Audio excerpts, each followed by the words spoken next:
Welcome everybody. There isn't many of us today, but that's still good, especially as I know there's people who will be watching online later. So, hey Aruna! So today we're continuing our series in Romans. Where did I put the clicker? You had it a second ago. It should be on the screen, you know? It is on the screen. Well done!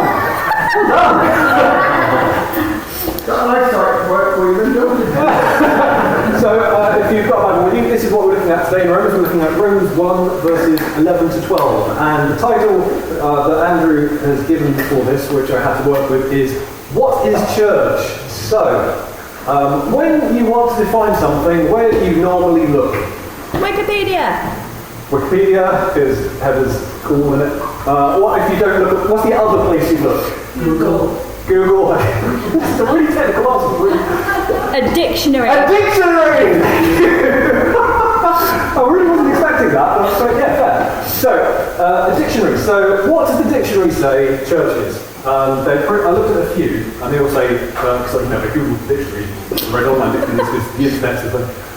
They all said things very similar to this. So it said church, noun, a building for public Christian worship, public worship of God or a religious service in such a building, to attend church regularly, the whole body of Christian believers, Christendom, any division of this body professing the same creed and acknowledging the same ecclesiastical authority, a Christian denomination, for example, the Methodist Church.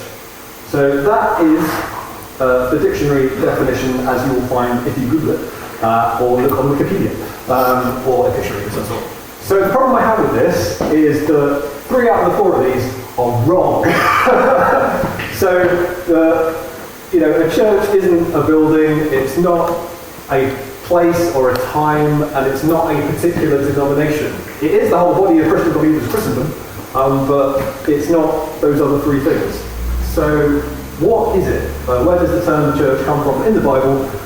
It comes from a word called ecclesia, which is a really nice sounding word, isn't it? I like that, ecclesia. And ecclesia is a sort of mashup of 2 parts. You've got ek, which is from to, so out from to, and then you've got kleo, which is to call. So it's, if you mash them together, it's called out from to, which is why in the definition it says people called out from their homes into some public place in assembly. So it's the gathering of people is what the church is. It's a gathering of people that happens to happen usually in a building.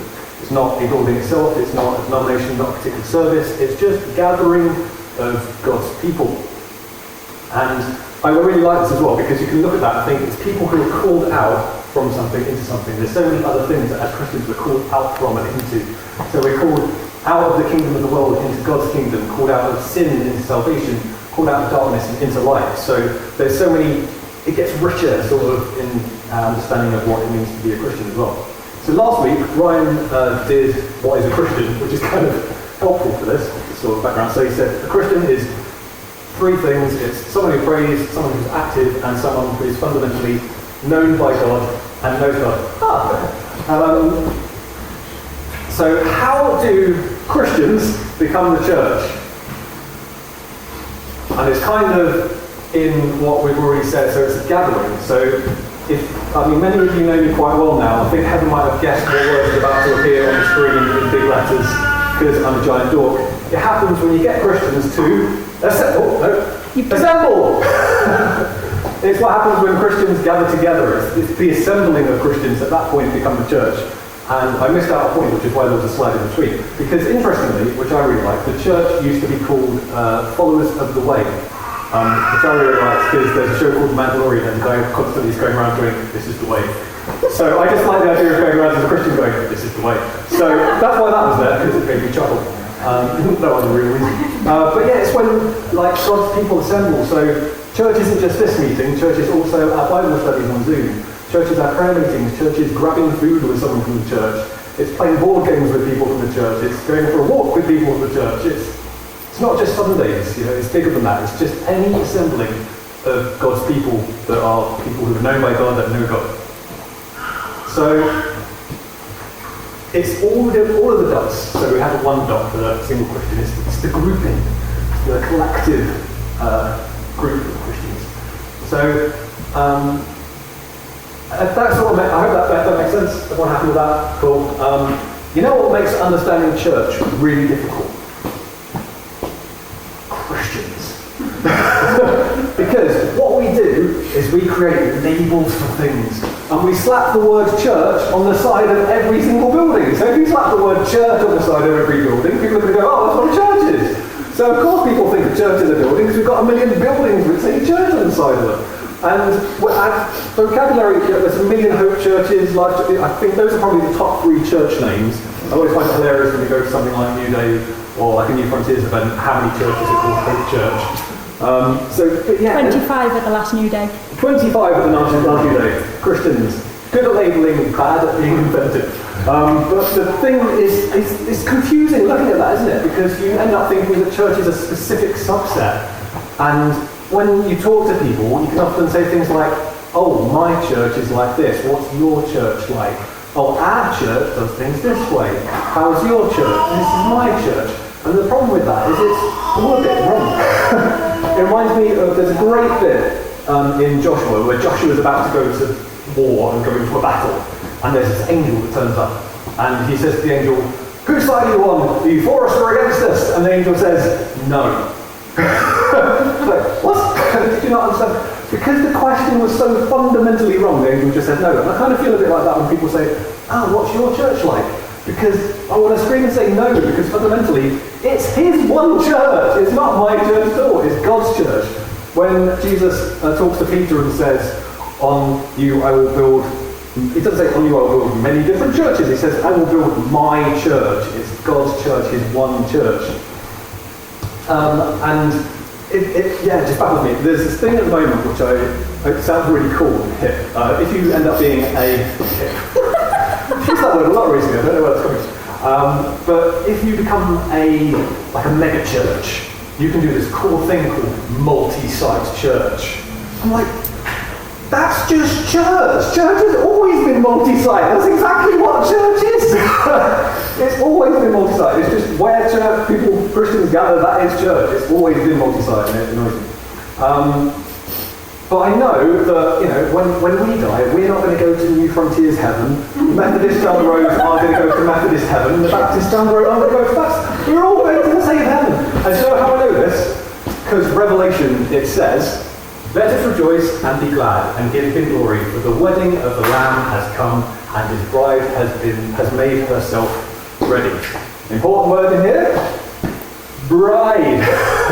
It's not brides. Jesus, not a big fan of polygamy. He wants his one bride. It's the one church, it's his church, it's not a building, it's not a place, it's the gathering of God's people, any gathering of God's people. Run over, shall we look at Romans? Okay, right. So that's, my mini rant over. We'll look at actually what it says in Romans. And so that's what I had in mind when I looked at what is church. Before I even looked at the passage, I thought, these are the things that I can talk about that, irritate me and I can rant about for ages. Then I looked at the passage, which says, I long to see you so that I may impart to you some spiritual gift to make you strong. That is, that you and I may be mutually encouraged by each other's faith. And I read that, and for a moment I thought Andrew had gone completely mad. I looked at that and thought, what's that got to do with what the church is? What on earth is Andrew thinking? This is just a guy wanting to go visit people. What has this got to do with church? Like, what? Why? But after looking at it further, I thought, actually, I pulled out 3 things that I think are actually really relevant to being the church. I don't know if they're the things that Andrew saw at all, but the 3 things that I found in this. So there's 3 things that indicate to me from this passage sort of how the church functions, rather than necessarily what the church is. And I'm going to pick out 3 things that Paul says. So the first is, I long to see you. And I know that for many of us, the first lockdown, we felt this. We felt this big time.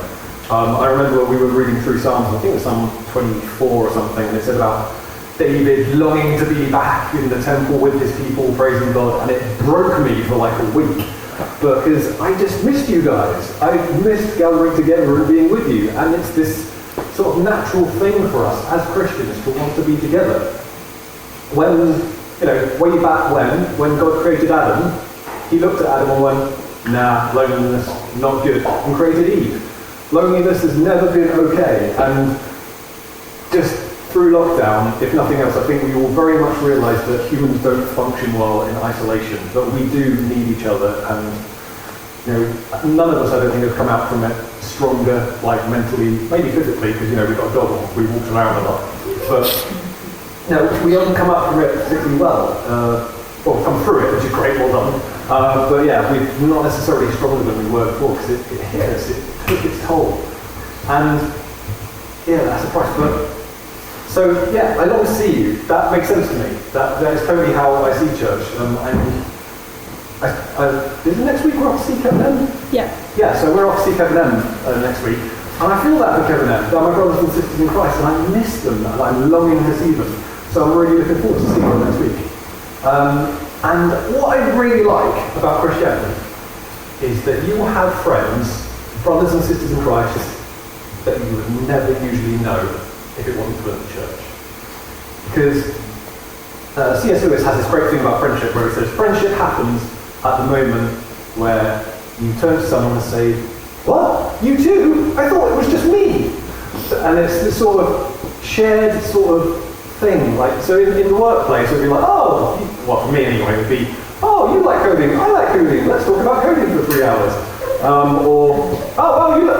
You like the Mandalorian, I like the Mandalorian, let's talk about Mandalorian for 3 hours. I don't know why it has to be 3 hours every time. But the point is, every person in this building can say, you know Jesus, I know Jesus too, isn't he great, isn't he amazing, let's talk about Jesus for apparently 3 hours. Sermon's not that long. Sermon's not that long. But, it's this whole sort of thing of, there's people in this room, like you're all my friends, and I don't know if I would have met any of you, well, I probably, I wouldn't have even met Helen, had it not been for Jesus, and I wouldn't have met any of you, and I would have been thriving in friendship had it not been for Christ. So, I just think that's really cool, that the church is like that the church has brought together a load of people, a load of friends, family, who we wouldn't know each other if it wasn't for Jesus. I think that's beautiful. So, that's point one, just this, we should be people who are longing to see each other, longing to hang out, have fun. Second bit is this. Paul says, so that I may impart to you some spiritual gift to make you strong. Paul had this desire to bless people within the church. He had this generous heart towards people. And he wanted to see the church full of spiritual gifts. And he says that through those spiritual gifts, the church would be strong as well. And he doesn't say it here, but I think it's kind of implied that you don't give spiritual gifts and hope that they just sit there on a shelf. Paul's hoping that those spiritual gifts will be in use. It's like, his gifting the church a set of weights. And they need to pick those up and use them to grow strong muscles. If they just take those weights and put them on a shelf, they're not going to grow strong. They need to put those gifts into practice. They need to use them. And 1 Corinthians 12, hopefully many of you will know, talks about all kinds of spiritual gifts. I won't go into them, but there is a bit in 1 Corinthians 12 that I wanted to focus on, which is where it says, now to each one the manifestation of the Spirit is given for the common good. The gifts that we're given, the gifts that Paul wants the church to have, are not so they can feel good about themselves, they're so that they can bless the people around them. They're so that other people can do well from having them. And one thing... Oh, really? Okay, one thing that sometimes concerns me is I can see people who get really wrapped up in their gifting, and their gifting becomes their identity. They'll become prophecy man, or captain worship, or Mr. Administrator, and like their whole identity will be wrapped up in their gifting. And that's really unhealthy, because you know what happens to prophecy man if he loses his voice? Or Captain Worship, when he breaks his guitar, or Mr. Administrator, if all of the paper clips in the world suddenly explode. Those people end up having an identity crisis, because they put their identity in the gift that they have, rather than what they should have put their identity in, which is you are known and loved by God. You have been adopted into his family. And you know what? There's nothing that can break that. There's nothing that can absolutely shake that in any way. And that is a completely unshakable identity, which is really cool. So our gifts are there to help bless others, not to give our lives value, because we were valuable enough for Jesus to come and die for us before we were given those gifts. Before we were even born, Jesus has decided that we were valuable enough to come and die for. So that said, the church needs to be strong, spiritual gifts need to be in action. For some reason though, people can often think of the church like this. My parents are going on a cruise very soon and it sounds amazing. I'm not going with them. Maybe they'll what they will. But it's a place you go to relax, it's a place you go to get entertained, it's a place you go to get fed good food, and it's a place where people take care of you. And I often get frustrated when people say, I didn't get anything out of today's service, it didn't do anything for me. Like church is something that you consume rather than something you contribute to. When church really is more like a battleship where everyone in it has an important role to play for mission success. Everyone has a part to play, otherwise the ship wouldn't get anywhere, nothing would happen, and there's no part that's more important than any other. You can go, oh, the captain's the most important person on the ship, but if there's no other people on the ship, it's not going anywhere. And if the chefs aren't there, they're all going to starve to death. So every part, every role is important, and everybody has a part to play within the church for it to function well. And our gathering of Christians that we call church here has a mission in rebellion, and it's only going to succeed if everyone plays that part, if everyone takes the giftings that God has given them here and says, oh, God's given these to me for a reason, and puts them into practice, and fans into the flame the gift of God, and all that kind of stuff that we've heard quite a lot recently. But yeah, so we need to be people who are putting our gifting into use, people who acknowledge that we have gifts. Sometimes we can sort of put them away for some reason, and sometimes you need to dust those things up and go, actually, God gave me this 20 years ago. This is quite nice. So, yeah, point 3, third thing that Paul says, which I thought was applicable, that you and I may be mutually encouraged by each other's faith. 1 Thessalonians 5:11 says, therefore encourage one another and build up one another. Hebrews 12:24 said, let us consider how we may spur one another on towards love and good deeds. The church should be a place full of encouragement. People going, yes, well done Daniel, good stepping, yes! And just, sharing like good things and encouraging one another and saying, yeah, great job, well done, oh, I love that thing that you did or said or whatever. Yeah!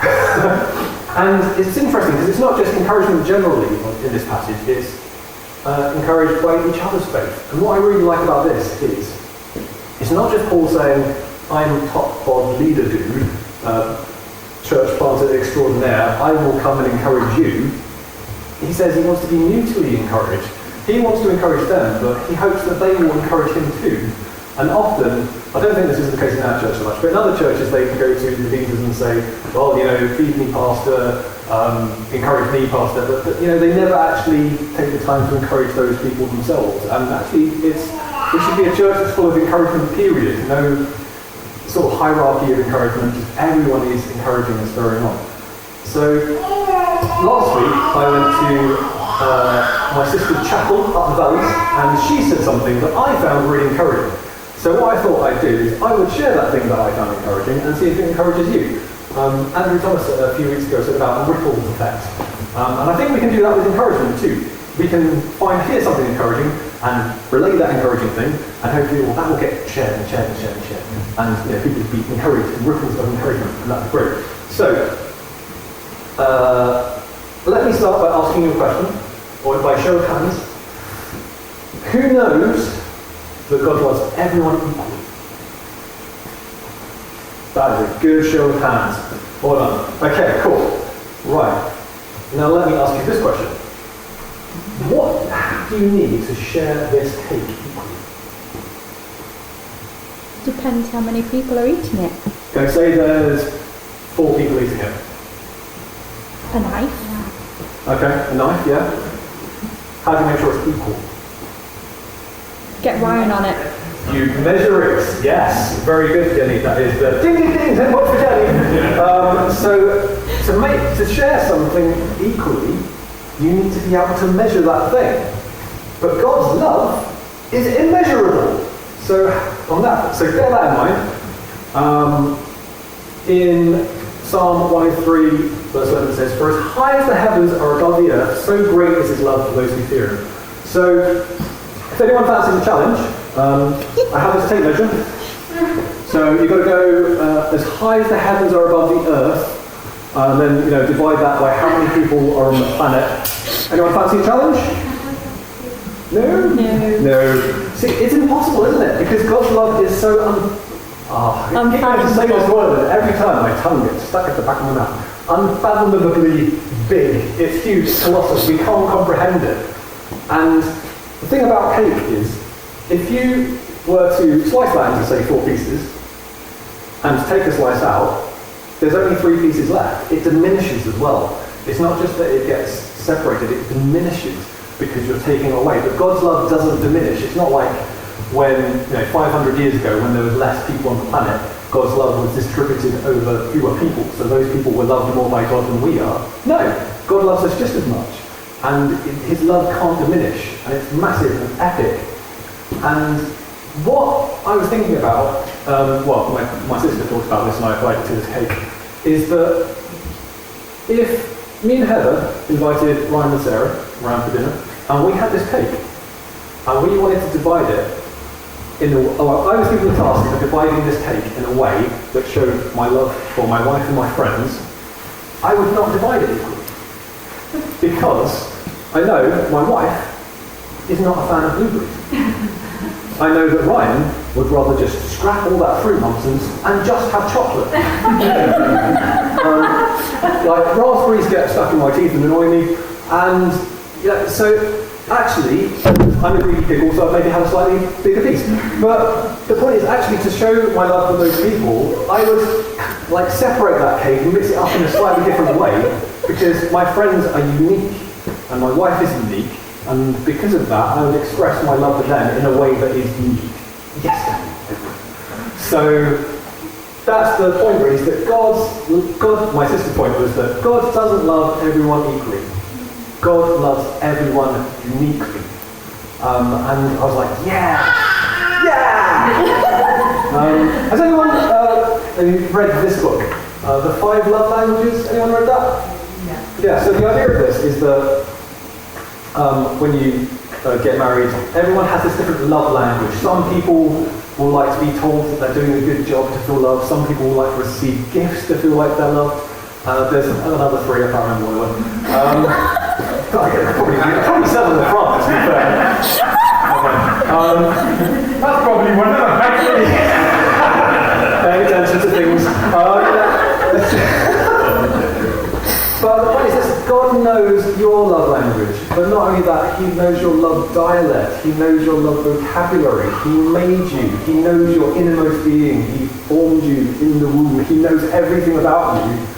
So if God wanted to show giving love and blessing to Andrew Davis, you might get a letter through the door saying, God send you this, and it might be tickets for a Six Nations game. If that came through my door, I couldn't care less. I wouldn't feel loved by that. But because God knows who people are and how they feel loved, God's going to show that love to each of us in a slightly different way. There is one common way, his son died for you, that's pretty much a given across the board. But God will express his love for you in different ways. And so I really liked that as a thing. So I found that really encouraging. Did anyone else find that encouraging? General nodding, yeah. So thanks, Mim, if you're watching. Where do I start this off with? What is church? So church is, firstly, not a building, place, or time, and it's his one church. There's one church, and it's simply a gathering of God's people in whatever form that takes, part of one bride. So that's hopefully you knew a lot of that already, but I think it's nice to be reminded of it and think, yeah, I'm a part of something. I'm part of his church. It's not my church or our church that we're building here. We're a part of building his church. We're a part of his mission. And it's just really encouraging. And so from all that, I thought, sounds like quite a practical thought this, so I'll come up with some challenges. So these are your 3 challenges today. You are challenged to find someone and encourage them before you leave. So I know that if someone came up to me after and said, "That's quite a good job, I quite like that," I would feel encouraged. When people say, "Oh, I love that song you wrote, that's really good," I feel encouraged. It does people good. And yeah, so maybe not me because I've given you that as an example, but encourage someone. You can volunteer. So like Paul wanted gifts to be in use. Maybe volunteer for something. Put those giftings to use. There are so many things that need doing in the church, and I would encourage you to put those gifts into practice. If your gift is hospitality, then invite someone over for dinner. If you have a prophetic word, there's going to be like another 4 songs of worship or whatever in a minute. Bring it. Maybe run it by Andy T first, just to make sure it's not put on hands crazy. Maybe have a bit of, if you're God speaking to you and saying, "Oh, I really feel like this bit of scripture should be shared right now," bring that, share that. And then finally, like I've shared the thing that my sister shared last week that encouraged me, if something this week has happened and encouraged you, come up and share it. Share whatever it was. If you know someone who's been healed, share that. If you've been healed, share that. If you've had an answer to prayer, share that. Anything that will just encourage us. I know Andrew is actually really good at this. He'll get a message from someone and they'll say, "Oh, this crazy thing happened in this place and it was great," and he'll share that and then it encourages all of us. So just that kind of thing. So it's kind of, I'm sort of inviting a little bit almost of a free-for-all for the next 4 songs. But what I'd encourage you as well is, this shouldn't just be a this week thing. This should be whenever we gather together, we should be looking to encourage one another, to share things that will encourage us and spur us on, and to put our giftings into use so that we are that battleship where everyone is playing their part for mission success and not a cruise ship where we're all sat down and going, I don't even know what that's like. But yeah, so that's your challenges. So we're going to have another few songs, and I would encourage you to bring things that you have found encouraging. Maybe speak to Andy T and he can sort of filter you into some sort of thing. If I turn around while leading worship, there's a massive queue of all of you here. That would be amazing. I would be totally alright with that. And if at any point you think, "Hey John, can you just shut up so we can share our thing now?" That's fine. Just nothing. I'll be quiet. Is that cool? Awesome. So yeah, we'll go back into some songs, and I can't leave that up. And you sing along with the words, because that would not go well. You need a second screen. But yeah, we'll do that.